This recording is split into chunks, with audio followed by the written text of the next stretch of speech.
don't panic, don't rush, don't shut down, just focus on even momentum forward, and you will stay glued together in one piece. So, this is a really fascinating message already. This came to me in the coolest way.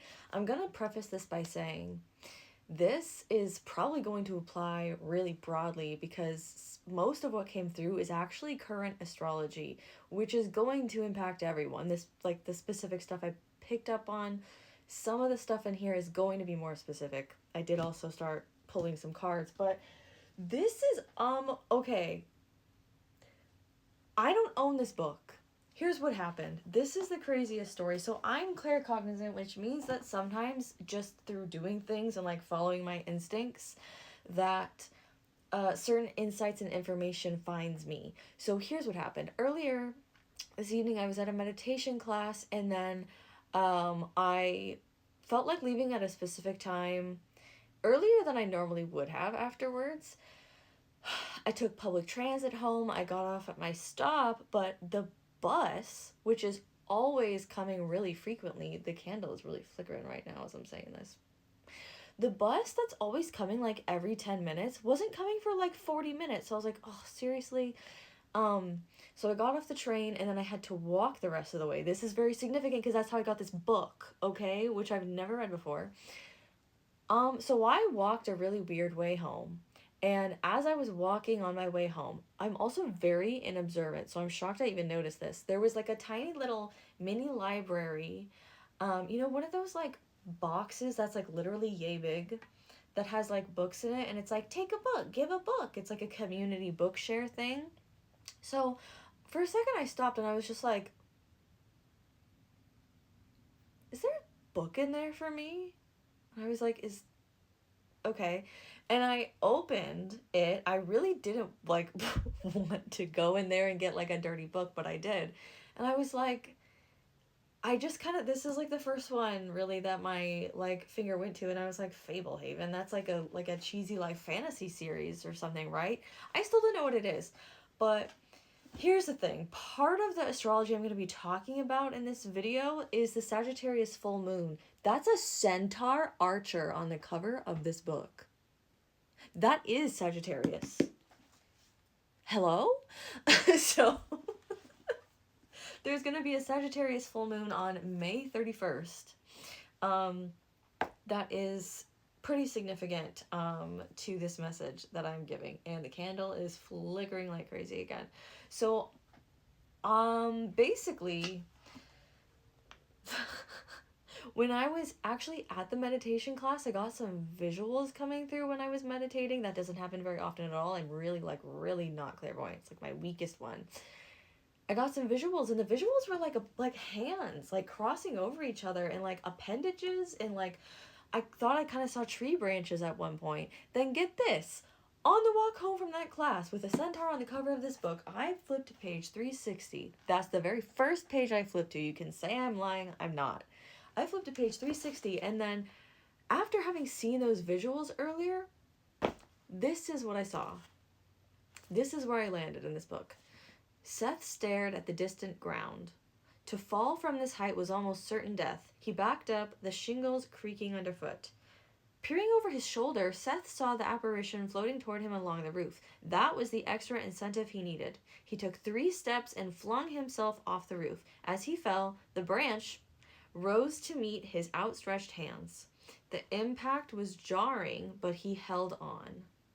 The limb drooped and bobbed, but it did not break. Like Patton had done, Seth advanced hand over hand toward the trunk of the tree. Patton was already climbing down below him. Seth descended recklessly, concerned about the shadow lady above. There were no limbs for the last 10 feet. He hung and dropped. Patton caught him. You have a way out of here? Patton asked. Hugo, Seth said, the golem. Lead on. So first of all, this is so chaotic, and so much of the astrology that I'm about to point to is like just very liminal. There's just major chaotic liminal energy all throughout this reading. And also, I literally pulled a Mercury card. So I think that there's a lot of potential for chaotic scatterbrain thoughts. And I will just start by saying that. I think that's going to be a common theme. But it's also like, it's like all the Gemini things coming through in this reading. It's like literal hands. Okay, hands, appendages, hands are associated with Gemini. Climbing, associated with Gemini. Thoughts, speaking. Mercury, the ruler of Gemini. Like, this is just very intense.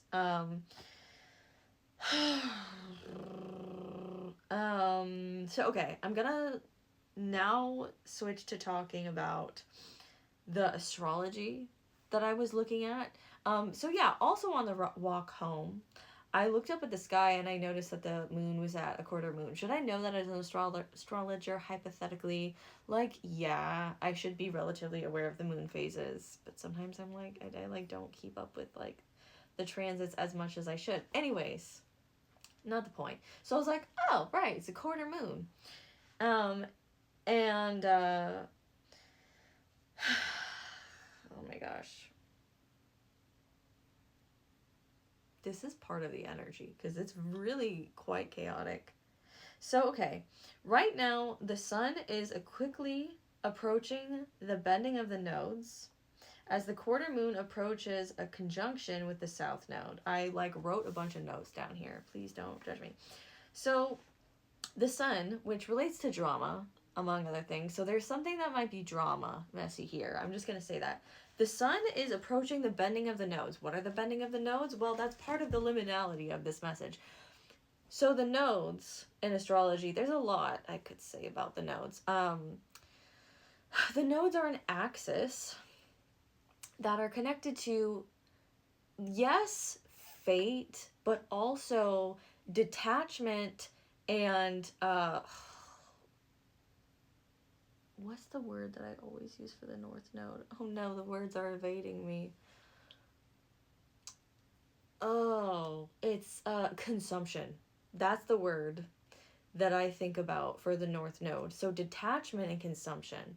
So on the one hand, we're like detaching from Virgo themes,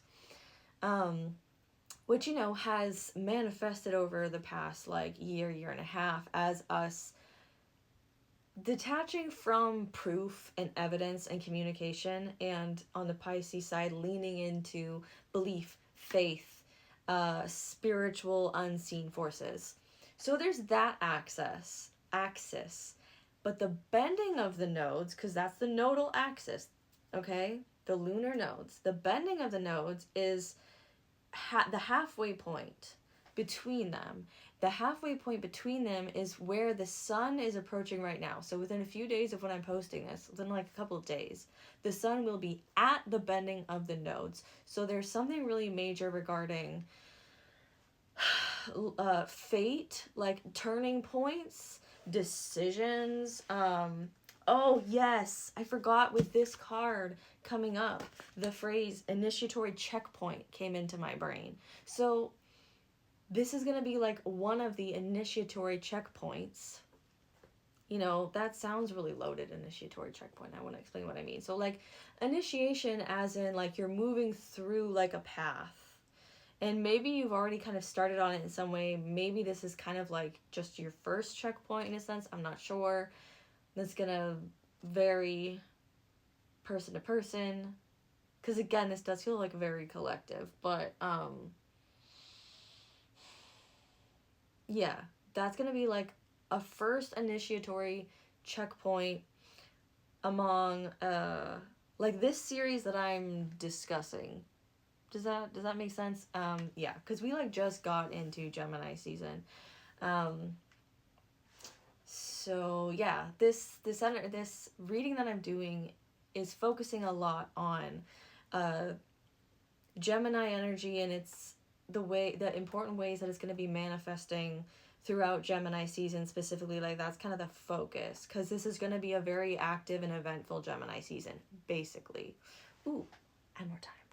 Okay, so like I said, the sun is quickly approaching the bending of the nodes. The sun relates to like purpose and dharma. So something that might be happening here is you're asking yourself like, who do I want to be? You know, like how do I want to proceed forward? Do I want to like take this path? That sort of a thing. So then the other thing, the quarter moon approaches a conjunction with the south node. So I want to say within probably a few hours of when I'm filming this, the moon will be at the south node. So there is something here about like a chaotic emotional release that will be happening for some of you. That's a more minor moment. The moon moves so quickly. Like the moon moves through a sign every like 3 days, you know? So it's minor, but probably important, especially depending on how much this is activating your particular chart. You might be more sensitive to that if you have placements around there, right? So that's a note. But then, real big astrology, more long term here, Uranus will be at the bending of the nodes on June 20th. So Uranus being at the bending of the nodes is really significant. So firstly, the sun just passed Uranus. Uranus is a planet that's also very chaotic. So it's like Uranus and mercurial energy are already very similar. I mean, I guess that's somewhat controversial, but most people would agree that. Uranus is like more detached. Mercury is more like helpful. But both of them have this chaotic element. You know, they're like moving. They're unpredictable. And so that energy... And they also like learning and change and things like that. You know, growth. So that energy, the sun moving over Uranus, so close to the bending of the nodes, you know, just a couple degrees off, that was also really intense. But then Uranus is going to be at the bending of the nodes. So we're going to have like a Uranus initiatory checkpoint. That's going to feel a lot bigger, and we're going to feel like a build towards that because Uranus stays in a sign for 7 years. So it's like a slow moving planet. It's a slow build. But it's like Uranus is a planet that's associated with electricity, the nervous system. So there is definitely something about like anxiety, maybe even insomnia, for some people. Overthinking, like a flight of ideas. So also please make sure that you're taking care of your mental health, doing what you need to do to sleep, grounding yourself. That's going to be particularly important to move through this and keep your momentum so that you don't either shut down or get frazzled and spin out. I actually want to address that really quick because another thing that happened when I was in my meditation group tonight is I was thinking about the centripetal force. You know, like when you take like a bucket of water and you like, you know, spin it around in the air, but the water doesn't fall out because you're constantly moving it. There's something about the need to like constantly move consistently, like a momentum as you work your way through a repetitive process that's necessary to keeping something contained. So that's fascinating, because getting these two cards together, there's something about surrender or a process of dissolving, a process of descent, literally, for some of you, because especially with what that book was saying about like falling down, climbing down into something. That for some people, there's going to be something about like a point of surrender where you kind of go to some sort of like through some sort of downward descent, and it might be like messy. There might be like fear and anxiety involved, like there was in that passage that I read,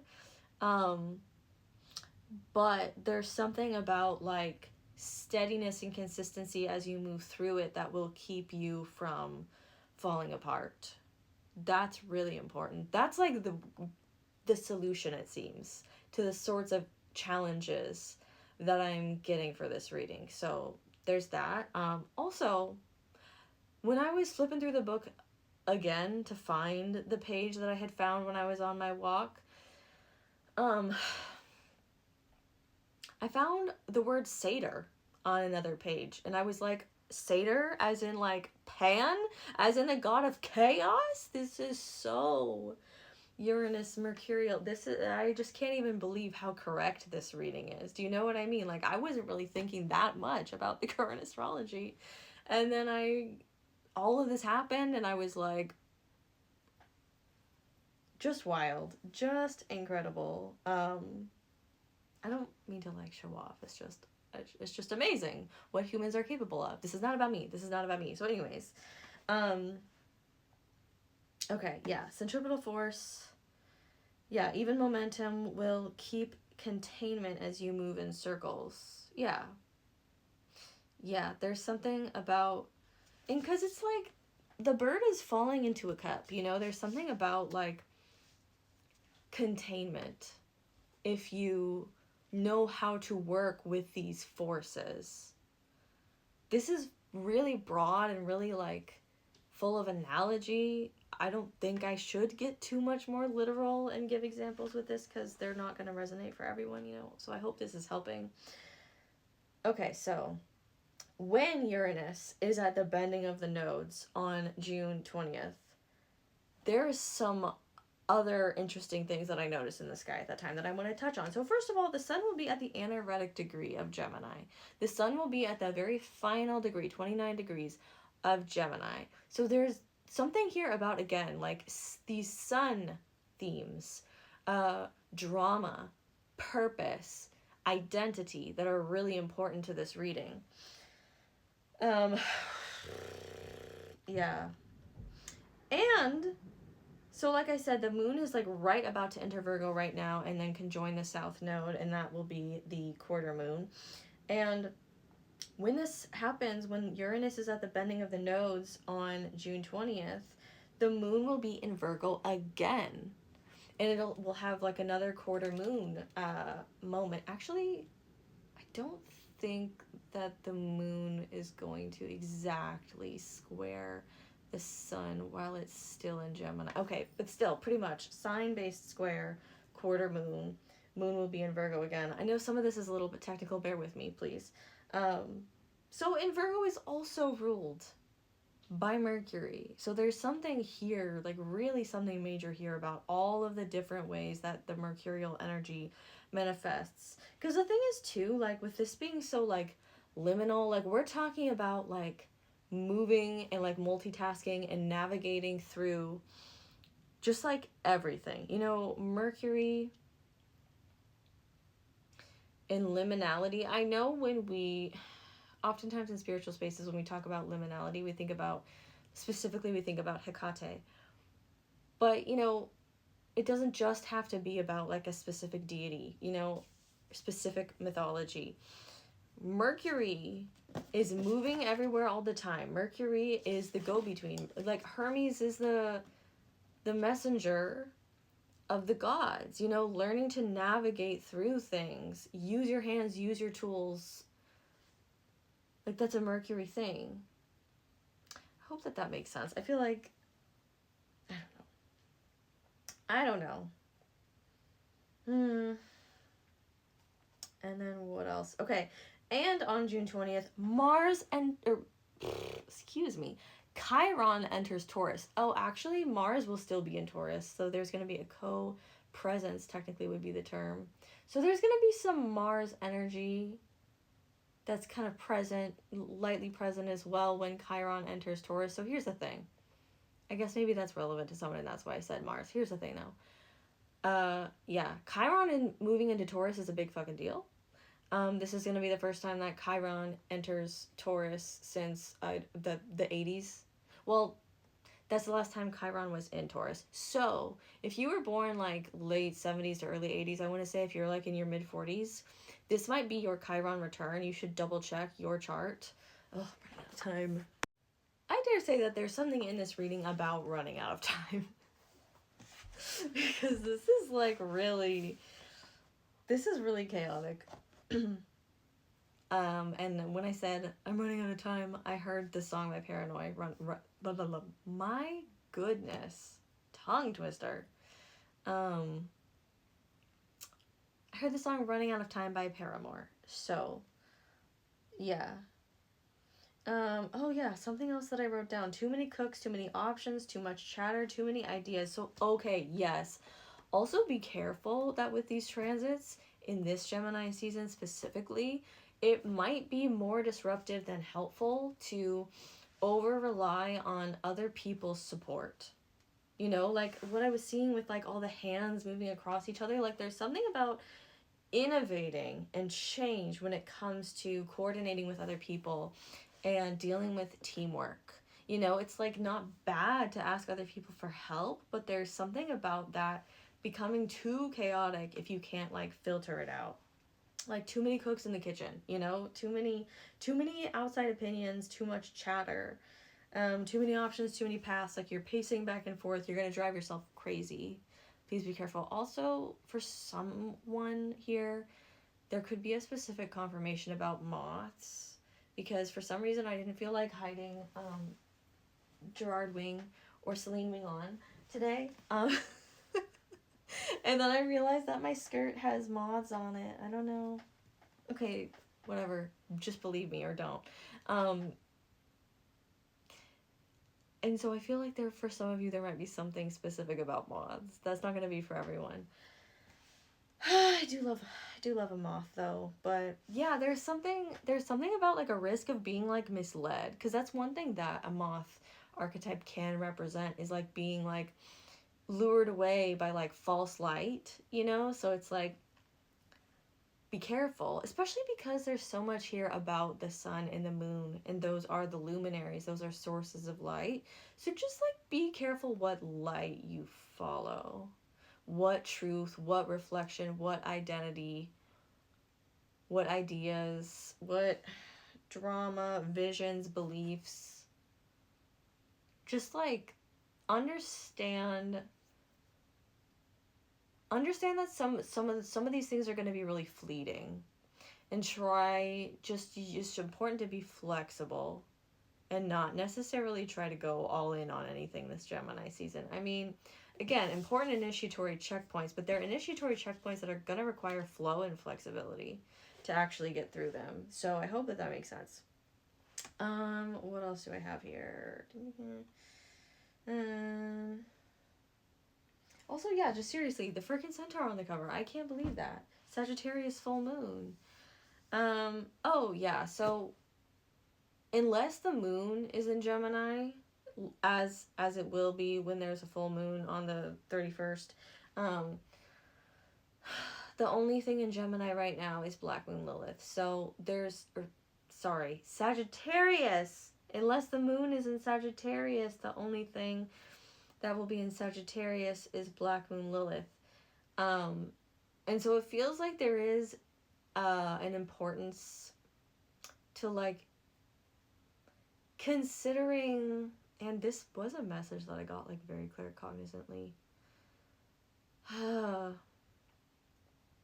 Following your instincts is going to be important to finding balance, because we have a lot of, emphasis on mutable signs.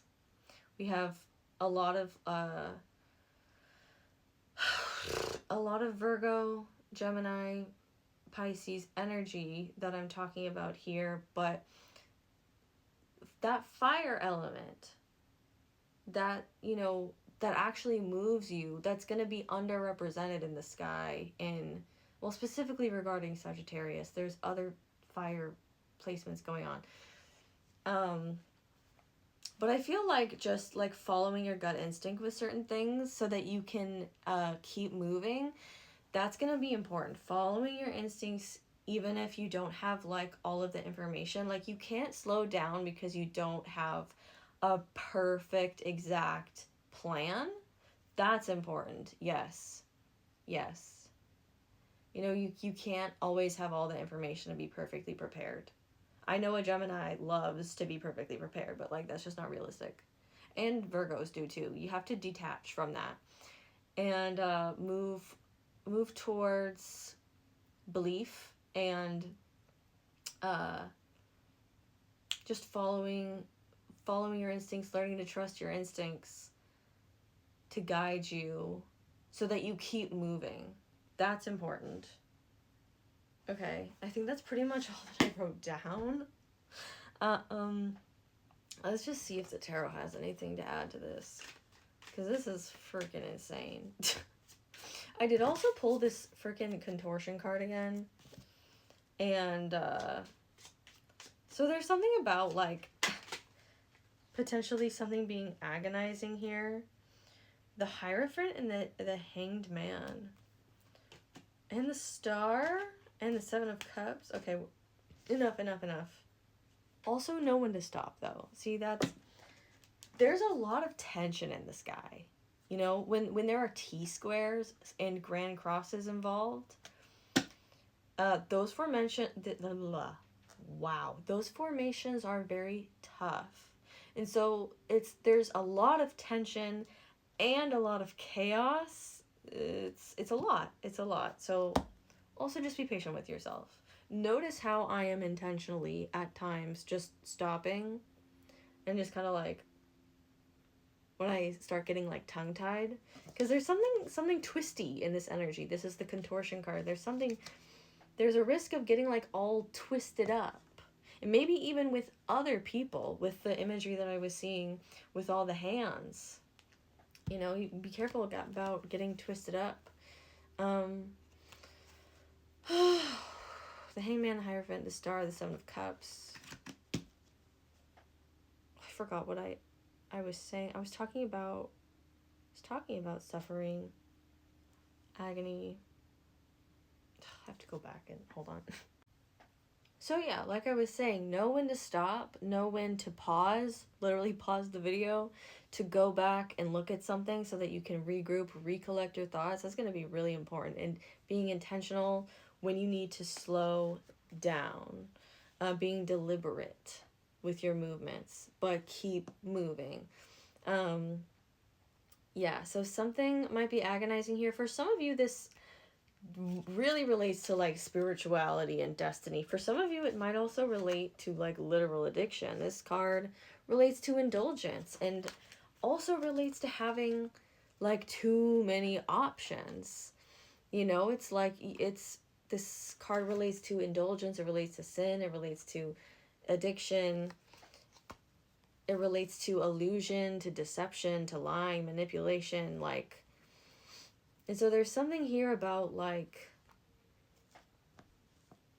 the illusion of options. Not in the way that, like, you don't have options, but, like, almost like you could get caught up in, like, your own illusions if you don't focus on, like,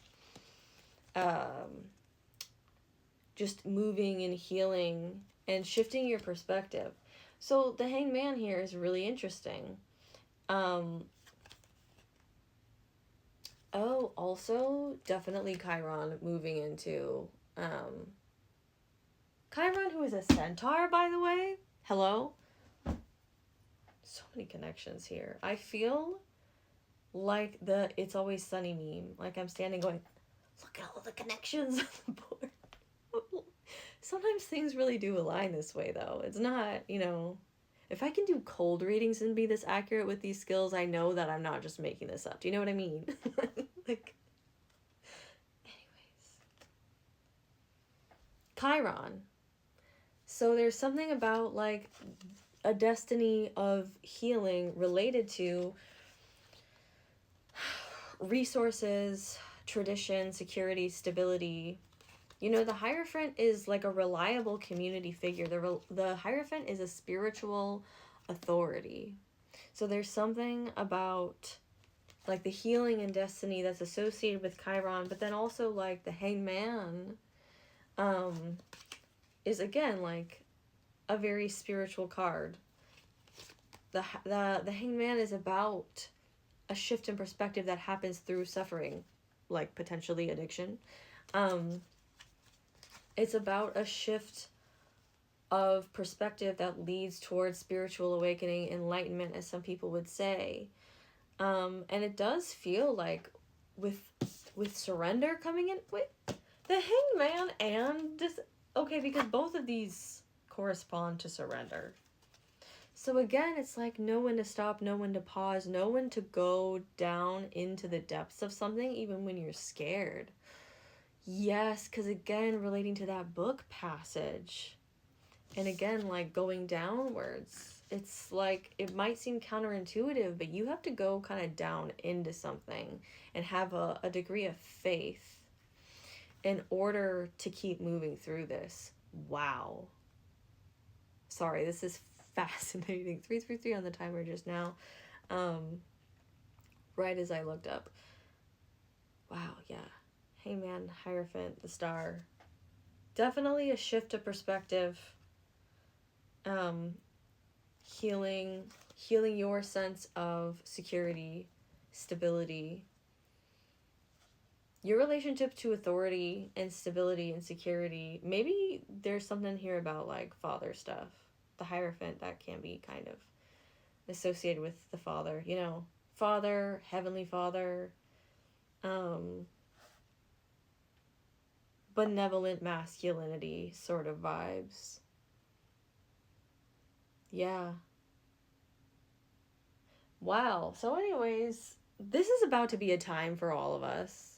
Love to know what you think is going to happen for you. I'm sure that I'll do some readings throughout Gemini season that will give more specific predictions for more specific collectives, but this seems like kind of an overview of how this is going to be impacting pretty much all of us.